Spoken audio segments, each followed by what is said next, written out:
Hello प्यारे बच्चों, आज हम करने वाले हैं directorate of education GNCT of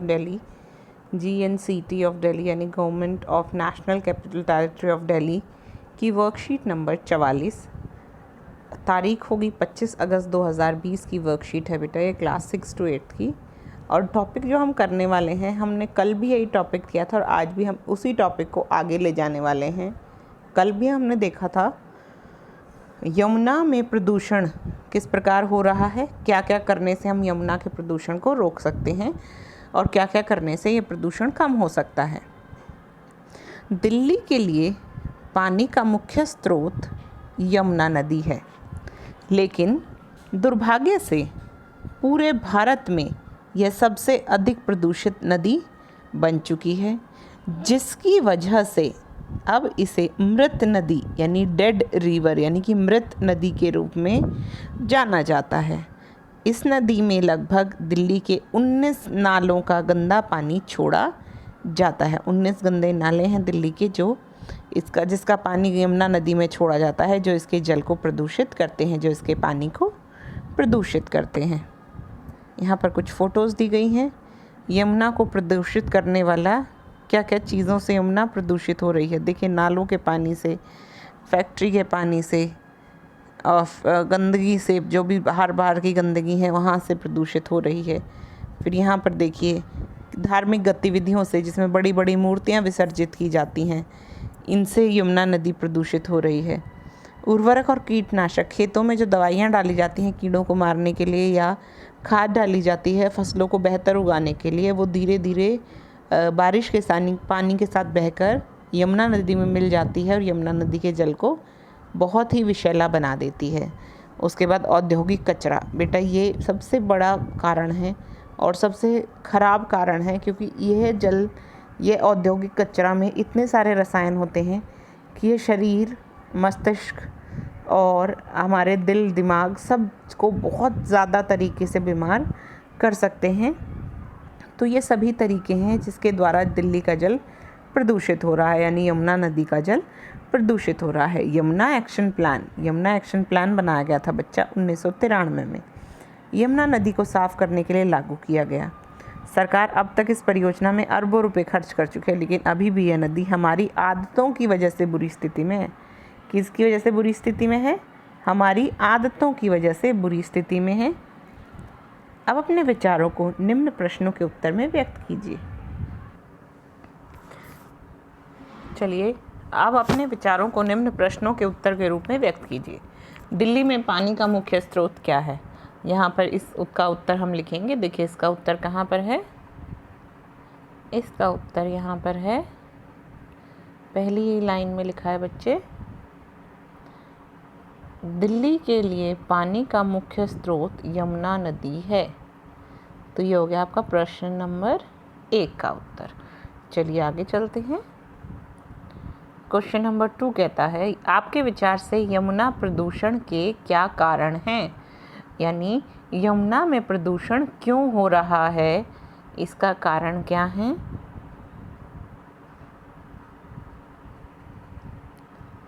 यहाँ पर एक कारण लिखा है, इस नदी में दिल्ली के लगभग 19 नालों का गंदा पानी छोड़ा जाता है, जो इसके पानी को प्रदूषित करते हैं।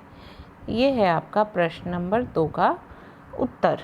प्रश्न नंबर 2 का उत्तर हो जाएगा बच्चा ये। नेक्स्ट क्वेश्चन कहता है,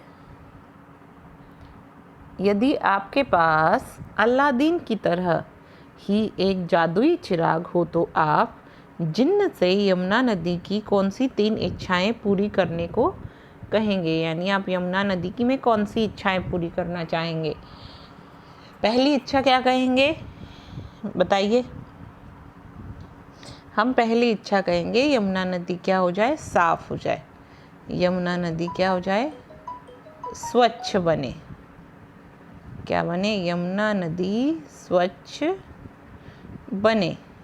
आप लिखेंगे, यदि आपके पास दादीन का जादुई चिराग हो, तो हम जिन्न से यमुना नदी के लिए 3 इच्छाएं पूरी करने को कहेंगे। ये कौन सी काट देंगे, उसके बाद लिखेंगे नदी स्वच्छ बने, दूसरा पूरा साल बहे, साल भर उसमें पानी रहे, पूरा साल बहे, पूरा साल बहती रहे। और तीसरा क्या वरदान मांगेंगे? यमुना नदी के आसपास सुंदर पेड़ पौधे हों, नदी के पास सुंदर पेड़ पौधे हों, सुंदर जंगल हो, ऐसी हम 3 विश मांगेंगे, 3 बातें कहेंगे। नदी के पास सुंदर पेड़ पौधे हों। ठीक है बच्चे, ये 3 इच्छाएं हम मांगेंगे। उसके बाद नेक्स्ट क्वेश्चन कहता है, नदी में मूर्ति विसर्जन की जगह लोगों को कुछ अन्य विकल्पों का सुझाव दीजिए। आप क्या कर सकते हैं अगर आप मान लो नदियों में मूर्तियां विसर्जित करने से नदियों के जीव मर रहे हैं, नदियों को बहुत नुकसान हो रहा है, तो आप क्या कर सकते हैं उन नदियों का? देखिए, ये मैं आपको लिखवाती हूँ बच्चे।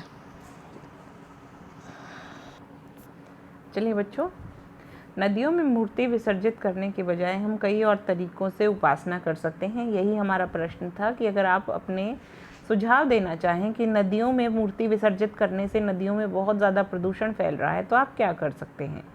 नदियों में मूर्ति विसर्जित करने की बजाय लिखना शुरू करिए।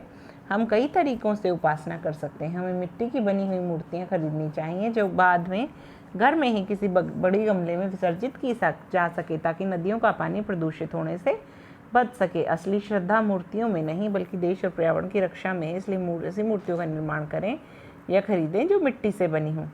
अगर इससे पहले एक प्रश्न था, प्रश्न नंबर 3, अगर आपके पास कोई जादुई चिराग हो तो आप जिन्न से यमुना नदी के लिए 3 कौन से वरदान मांगेंगे? तो आपने देखिए लिखा है, अगर हमारे पास कोई जादुई चिराग होता तो यमुना नदी के लिए हम 3 वरदान मांगते। पहला, यमुना नदी का पानी स्वच्छ व निर्मल जल से बनी हो। दूसरा, यमुना नदी का पानी सबको जीवन और खुशियाँ दे। यमुना नदी पूरा साल स्वच्छ निर्मल जल बहता रहे। नदी के किनारे सुंदर जंगल, पेड़ पौधे, पशु पक्षी निवास करते रहें। यमुना नदी दुनिया की सबसे सुंदर नदियों में से एक बने। यही बातें हमने लिखी हैं, आप इनको बहुत ध्यान से लिखिएगा। अगर कोई डाउट हो तो पूछेगा। यह है प्रश्न नंबर 4, नदियों में मूर्ति विसर्जित करने की बजाय हम कई और तरीकों से उपासना कर सकते हैं। ये प्रश्न नंबर 4। और यह है प्रश्न नंबर 3 का उत्तर, अगर आपके पास जादुई चिराग होता तो यमुना नदी के लिए कौन से 3 वरदान मांगते? आई होप आपको वर्कशीट समझ में आई। कोई डाउट हो तो पूछिएगा। मिलते हैं अगली वर्कशीट के साथ। बाय बाय बच्चों।